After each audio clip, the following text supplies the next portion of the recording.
स्वागत है आपका दीदी। श्री गुरुदेव चरण कमलभ्यो नमः। श्री माते पितृ चरण कमलभ्यो नमः। श्री राधा कृष्णाभ्याम नमः। श्रीमते रामानुजाय नमः। लंबोदरम परम सुंदरमेकदंतम पीतांबरम त्रिनयनम परमं पवित्रम उद्धदिवाकरनिभो उज्ज्वलकान्तिकान्तं विघ्नेश्वरं सकलविघ्नहरं नमामि। नारायणं नमस्कृत्य नरं चैव नरोत्तमं देवीं सरस्वतीं व्यासं ततो जयमुदीरये। ध्याये नित्यं महेशं रजतगिरिनिभं चारुचन्द्रावतंसं रत्नाकल्पोज्ज्वलाङ्गं परशुमृगवराभिहस्तं प्रसन्नं पद्मासीनं समन्तात् व्याघ्रकृतिं वसानं विश्वादयं विश्वबीजं निखिलभवभयहरं पंचवक्त्रं त्रिनेत्रम्। भक्ति भक्ति भगवंत गुरु चतुर नाम वपु एक, इनके पद वंदन किए नासत विघ्न अनेक।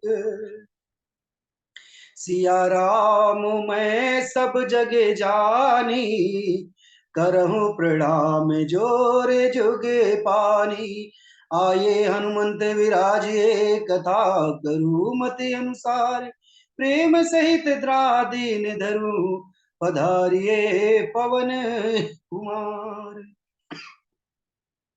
आइए शिव अभिलाषक के साथ में आज के वक्तव्य में प्रवेश करते हैं।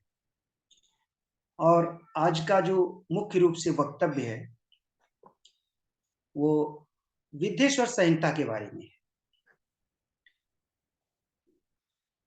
एकं ब्रह्मैव द्वितीयं समस्तं सत्यं सत्यं नेहानास्ति किंचित्।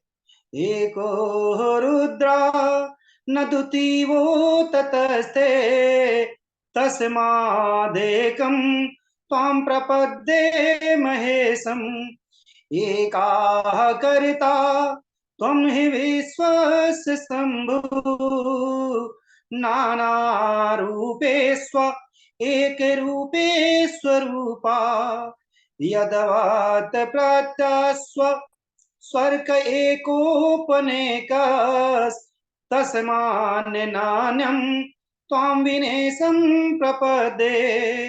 नमः पार्वतीपते हरे हरे महादेव शंभु। तो आज की कथा में सूत जी महाराज सौनक आदि 88,000 ऋषियों को कथा सुना रहे हैं। और कथा कहां पे? नैमिषारण्य में। और कह रहे हैं, सूत जी महाराज ने पूछा कि हे गुरुदेव, 12 वर्ष हो गए हैं हमें जब तक करते हुए, और बीच बीच में हमें काम क्रोध और चुगली और ईर्षा आ जाती है, तो कैसे हम इसको भगाएं? यही प्रश्न कलयुग के प्राणियों के लिए सौनक आदि 88,000 ऋषि मुनि कहते हैं। तब क्या कहते हैं सूत जी महाराज? धर्म क्षेत्रे महाप्राज्ञे गंगा कालिंद्री संगमे, प्रयागे परमये पुण्यम ब्रह्मलोकस्य वर्त्मनि। सूत जी महाराज ने कहा, प्रयागराज त्रिवेणी में जो एक बार जीवन में आके त्रिवेणी के दर्शन और स्नान करता है तो उसके पाप भस्म हो जाते हैं। और त्रिवेणी में जब दर्शन करेंगे तो सरस्वती मैया गुप्त है और दो धाराएं दिखाई देती हैं। कौन? गंगा जो दूध की तरह है, और यमुना मैया जो श्यामल कलर की है। बाकी ये तीनों माताएं साक्षात माता पार्वती, एक रूप से माता महालक्ष्मी, और माता सरस्वती के रूप में। ये तीनों देवियां पहले इनको शरीर प्रदान था और इनके अभिमान को, इनके अहंकार को खत्म जब हुआ तो ऋषियों ने श्राप दिया, तो ये जल रूप में परिवर्तित हो गई। इस कथा को आप श्री गुरु जी के श्री मुख से हम सभी श्रवण करेंगे। अब बाबा जी क्या लिखते हैं, माघ मकर गति रवि जब होई, तीरथ पतहि आन सब कोई। माघ के महीने में कल्पवास संत ऋषि मुनि और वैष्णव सनातनी सभी वहां पे जाते हैं और गंगा मैया पे स्नान करते हैं, वहीं भजन कीर्तन करते हैं माघ के महीनों में, और कल्पवास वहीं गुजारते हैं। उस समय परम पौराणिक सूत जी महाराज सभी लोगों को यथोचित पूजा और सत्कार करते हैं और कहते हैं हाथ जोड़ के कि हे मुनीश्वर, मैं धन्य हो गया। और कहते हैं कि पाप ताप से पीड़ित जो व्यक्ति हो, कलयुग के सभी प्राणियों का जो त्रिवेणी के दर्शन और त्रिवेणी में स्नान कर लेता है और कहीं त्रिवेणी में कथा सुनने का सौभाग्य मिल जाए या कथा कहने का, तो यूं समझिए कि जैसे कोहिनूर मिल जाता है उस वक्ता को और उस श्रोता को, उसकी अनुभूति होती है। इसी तरह कहते हैं कि चारों वर्णों को त्रिवेणी में स्नान करना चाहिए और चारों वर्ण के लोगों में भगवान की शिव महापुराण की कथा को सुनना चाहिए। भगवान सदाशिव ने खुद ही कहा है कि इसमें कोई दोष नहीं, किसी भी वर्ण किसी भी वर्ग का व्यक्ति हो, भगवान शिव की कथा को सुन ले। जैसे बहुत सारे लोग भगवान पे भरोसा नहीं करते हैं, मानस जी को जला दिया, तो यहां पे कहा कि अरे मान लो, अभी जिंदा जी तो मान ही लोगे और नहीं मरने के बाद तो मानना ही पड़ेगा। अर्थात जब डेड बॉडी जाती है तो 10 लोग 50 लोग, काफी संख्या में लोग जाते हैं, तो क्या कहते हैं, राम नाम सत्य है। तो जीते जी नहीं लिया तो वही उनके नाते रिश्तेदार सभी लोग यही राम नाम उसके कान में दे रहे हैं। जहां पर तुमने संतों का, आचार्यों का, ब्राह्मणों का तिरस्कार किया और आज अंतोगत्या अंत में राम नाम ही तुम्हारे कानों में पड़ रहा है।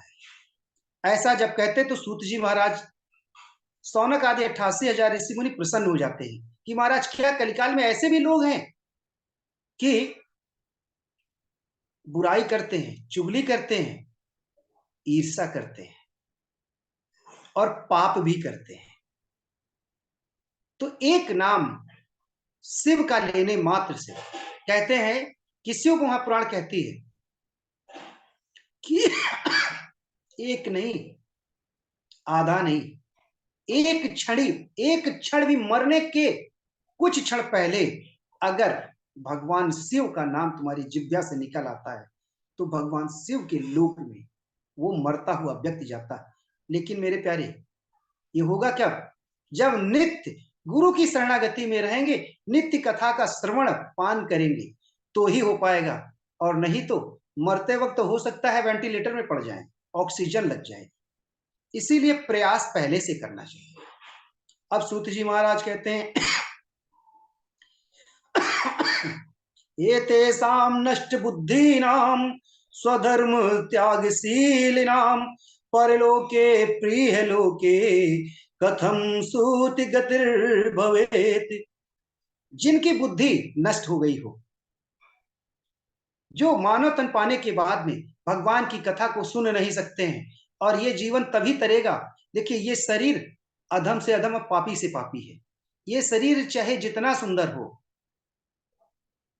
चाहे आप ब्यूटी पार्लर में जाइए, चाहे जितने ब्रांडेड कपड़े पहनिए, लेकिन इस शरीर से आप, हमारा ही शरीर है और हमारे शरीर के छिद्रों से सिर्फ गंदगी निकलती है।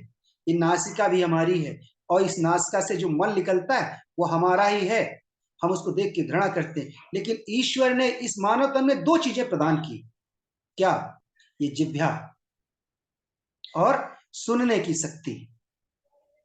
इसीलिए देव देवता लोग इस पृथ्वी लोक पे बार बार आते हैं और किसी वृक्ष के रूप में आज अयोध्या में हमारे भगवान पधारे, कण कण में, जल के रूप में या संतों के रूप में या साक्षात, जैसे हम कहाँ बैठे हैं, हमारे गुरुदेव कहाँ बैठे हैं, हम सारे हमारे साथी कहाँ बैठे हैं। आज बड़ी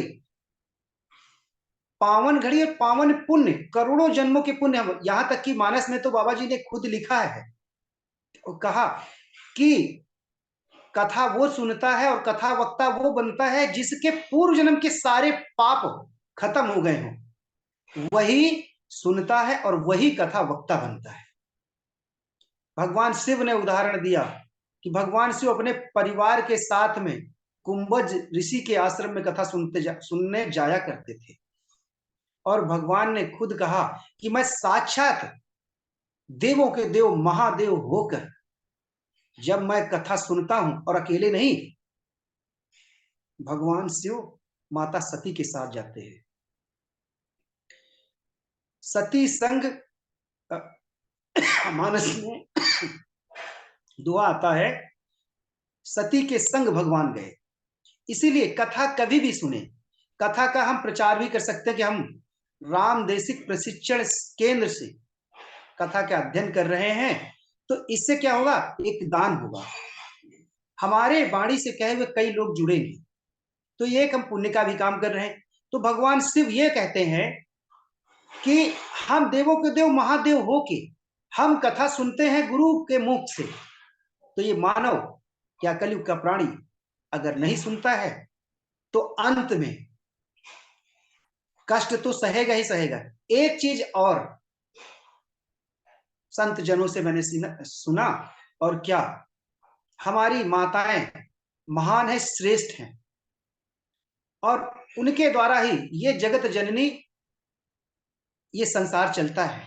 लेकिन यहाँ पे सूत जी महाराज कह रहे हैं सौनक आदि 88,000 ऋषियों को कि अगर कोई स्त्री, कोई पत्नी, कोई बहन अगर पाप करती है, तो अगर शादीशुदा है या अविवाहित है, तो जब अविवाहित कन्या का विवाह होता है तो उसके जो पाप, उसने जो पाप किए हैं जीवन में, उसके पाप का 50% उसके पति को लग जाता है। क्या? पाप। और 50% हमारे ठाकुर जी ने रिजर्वेशन माताओं को दे रखा है। लेकिन पुरुष अगर पाप करता है तो 100% पुरुष को ही लगता है। और किसी ने कहा ऐसा क्यों? क्योंकि इस जगत में अगर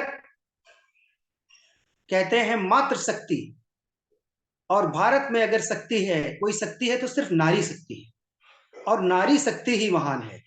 तो मैं कहता हूं, सुनो भक्तो शिव कथा है महान, सुनो रे भक्तो शिव कथा है महान, जिससे हो जाए गा कल्याण, सुनो भक्तो शिव कथा है महान।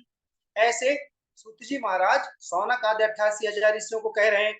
और फिर सूत जी महाराज क्या कहते हैं, साधु पृष्ठम साधनो, साधु पृष्ठम साधवो वस्त्रै त्रैलोक्य हितकारकम गुरुम स्मृत्वा भवत् श्रेयाद त्वच्छे तच्छृणुतादिरात। अपने हित के लिए, और यानी इस लोक और उस लोक को सुधारने के लिए सिर्फ एकमात्र शिव कथा ही है जो कल्याण कर सकती है। शिव नाम, शिव का मतलब कल्याण करना। और लिखा है, आदर पूर्वक श्रद्धा और विश्वास जो सुनता है, उससे मेरे किशोरी जी और मेरे ठाकुर जी हृदय में आके रुंध जाते हैं, हृदय में वास करने लगते हैं। और बाबा जी ने क्या लिखा, तदपि जथा श्रुति जत जस मत मोरी। सूत जी महाराज कहते हैं कि भगवान शिव की कथा कहने की क्षमता ना तो मुझ में है, क्योंकि शिव ही अपनी कथा को कहते हैं और उन्हीं के श्री मुख से हम सब श्रवण करते हैं। और यही मैं कहता हूं। क्यों? क्योंकि मैं तो तुच्छ पापी और लोभी आदमी हूं, क्योंकि श्री गुरु के मुख से जो सुना और अध्ययन किया है उसी को टूटी फूटी वाणी से कहने का प्रयास करता हूं। तदपि जथा श्रुति जत मत मोरी, करहूं देखी प्रीति असी तोरी। गुरु की प्रीत को देख के सीखा है और उसी से प्रयास करता हूं कि रिझाने और सबको प्रसन्न करने का।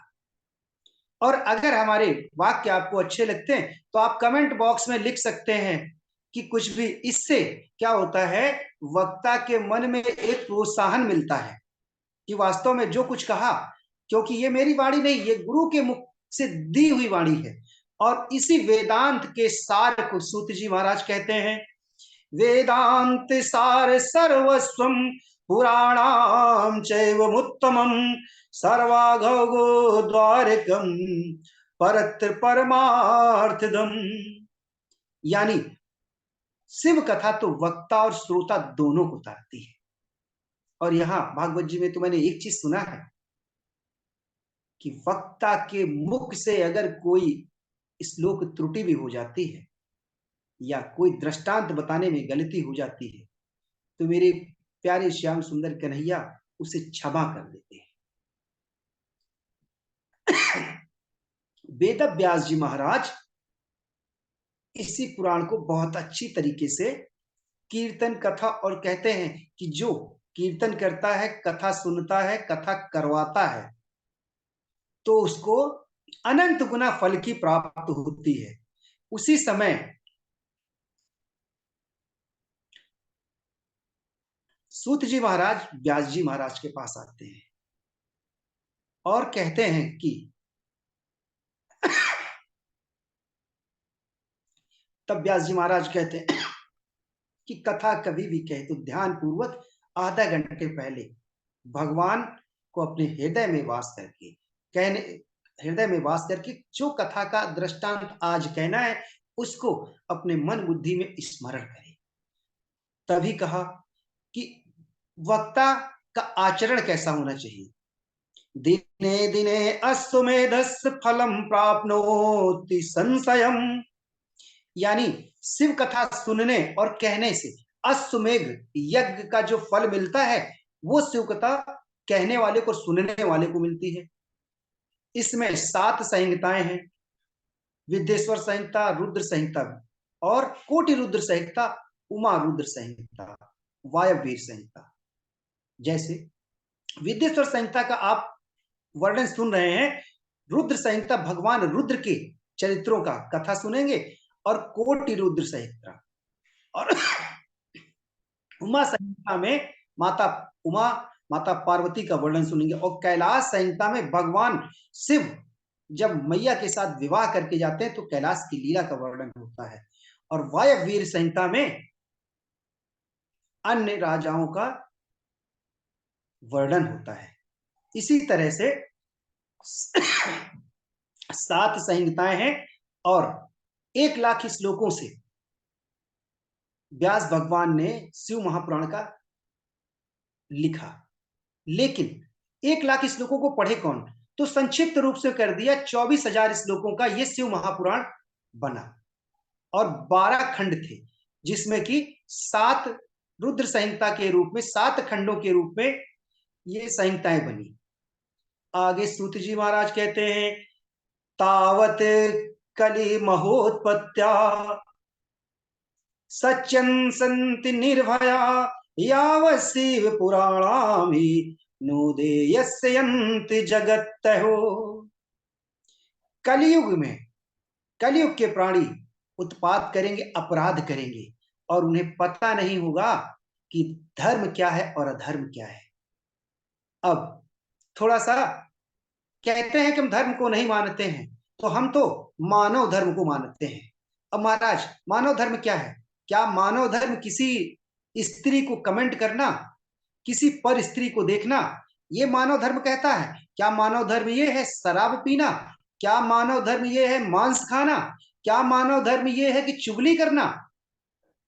क्या मानव धर्म धर्म ये है कि रिश्वत लेना? या मानव धर्म ये है कि पैसे लेके मर्डर कर देना? अब महाराज मानव धर्म कौन सा है? तो मानव धर्म क्या है? जो मेरे भगवान शिव कहते हैं कि हम पुराणों की माने और भगवान राम के चरित्र से अपना जीवन उसी तरह गुजारें। यानी मानस जी में बस 7 कांड हैं और हमारे शिव महापुराण में भी 7 कांड हैं। ये 7 कांड क्या?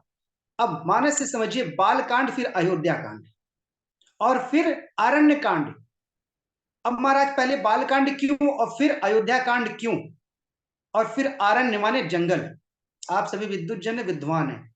कहते हैं बालक से लेके अयोध्या तक, यानी बचपन और अयोध्या में भगवान का विवाह होता है और वही मैया से विरह हो जाता, राक्षस हरण करके ले जाता है।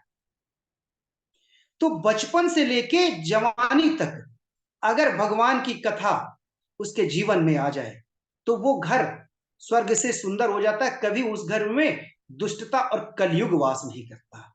और जहां पे भगवान का चिंतन होता है वहां पे तो प्रेत आ ही नहीं सकता। एक बार कथा आती है तो गोस्वामी जी से प्रेत मिल गया और कहा कि जो जिनको तुम पूजते हो वो तुम्हें दिखाई देते हैं और उन्होंने कहा तुम मेरी शरण में आ जाओ तो मैं तुम्हें भगवान से मुलाकात करा सकता हूं। तो गोस्वामी जी क्या कहते हैं कि पहले नाम लेके दिखाओ। तब वो प्रेत क्या कहता, मैं दुष्ट हूं, मैं नाम तो ले ही नहीं सकता हूं। अब देखिए दुष्ट तो दुष्टता की ही बात करेगा। दुष्ट कौन? वो प्रेत। इसीलिए गोस्वामी जी ने कहा कि भगवान का चिंतन जब होता है तो वहां प्रेत भी नहीं आता। तभी कहते हैं कि जहां पे भगवान की कथाएं होती हैं वहां पे भूत प्रेत नहीं होता। बोलिए सदाशिव भगवान की जय। और कहते हैं जो चतुर्दशी के दिन उपवास रह के शिव महापुराण की कथा को भगवान शिव के मंदिर में जाके, एक नहीं आधा, और हम सारे लोग तो गुरु के दास हैं, उनसे सीखे हुए बहुत सारे श्लोक आते हैं। कोई भी श्लोक हम भोलेनाथ को सुनाएंगे लेकिन 3 चीजें धारण करनी पड़ेंगी। पहले तिलक लगा होगा, तिलक मेरे भी लगा है लेकिन जब जब गौर से देखेंगे तो छोटा सा, मतलब हल्का है, सुबह लगाया था, मिट सा गया है। और रुद्राक्ष होना चाहिए और हाथ में कलावा होनी चाहिए। ये 3 चीज धारण करके जब जाएंगे और भगवान शिव को एक श्लोक बोल देंगे, भगवान प्रसन्न हो जाएंगे कि मेरा भक्त आया। और मेरे गुरु भगवान ने तो बहुत ही सुंदर श्लोक बताया है। क्या? सच्चिदानंद रूपाय भक्तानुग्रह कारिणे माया निर्मित विश्वेश्वाय महेश्वराय नमो नमः। यह शिव महापुराण, यह शिव महापुराण। ओम नमः शिवाय, ओम नमः शिवाय। और बाबा जी ने वहां कहा कलयुग का प्राणी क्या करता है? झूठ ही लेना, झूठ ही देना, झूठ ही भोजन, झूठ चबेना। बोलिए सदाशिव भगवान की जय। कर्पूरी गौरम करुणावतारम संसार सारम भुजगेन्द्रहारम सदा वसंतम हृदयारविंदे भवम भवानी सहितम नमामि। सर्वे भवन्तु सुखना, सर्वे सन्तु निरामया, सर्वे भद्राणि पश्यन्ति मां कश्चित् दुख भाग भवे। बहुत बढ़िया, बहुत सुंदर। अभी हमारे नंद जय जी, जय हो भैया, नंद जी भैया की हाँ जय। नंद जी प्रतिदिन तैयार रहते हैं और बोलते भी हैं। तैयार तो आप सब रहते जी हैं लेकिन सबके पास कुछ ना कुछ दिक्कत परेशानी आ जाती है। नंद जी के पास पता नहीं परेशानी आती नहीं है कि परेशानी को मानते नहीं है। कुछ कुछ भी हो। परेशानी भाग जाती है इनके पास।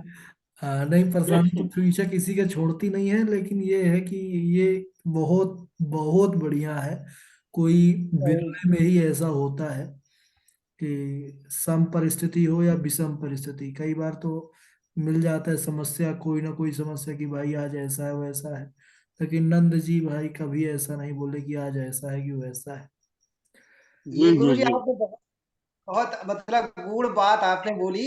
ये बात सच कह रहे हैं कि परेशानी तो रहती, लेकिन मैं कहीं मानता नहीं हूँ, परेशानी आएगी चली जाएगी, मैं यही मानता हूँ। हाँ। ये बहुत दिल को छूने वाली बात बोली है। बहुत बढ़िया भैया, आनंद भैया जी बहुत। ये अपने को तुच्छ तुच्छ शब्द का मत